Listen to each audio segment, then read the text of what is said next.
জমিন, তোমরা যারা জমিন ধ্বংস করে দিতে চাও, আমি আল্লাহ দেখতেছি কেমন গুনাহ হইতেছে।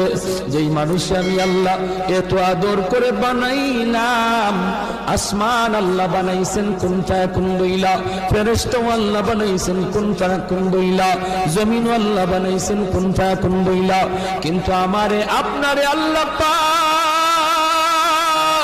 কুন ফায়াকুন বইলা বানায় নাই। আমাকে আপনাকে যখন আল্লাহ বানাইছে, খালাকতু বিয়াদাইয়া, আল্লাহ বলে আমি আমার নিজের হাত দিয়া বান্দা বান্দিরে বানাইছি। কারণ এই চেহারার মধ্যে এত দামি কপাল, ওই কপাল দিয়া বান্দা আমার কুদরতি কদমে সেজদা দিবে। এই কপালটার এত দাম, এই কপাল কুন ফায়াকুন বললে হয় না, এই কপাল ফেরেশতাদের হাতে বানাইলেও হয় না, আমি আল্লাহ নিজের হাতে বানাইছি।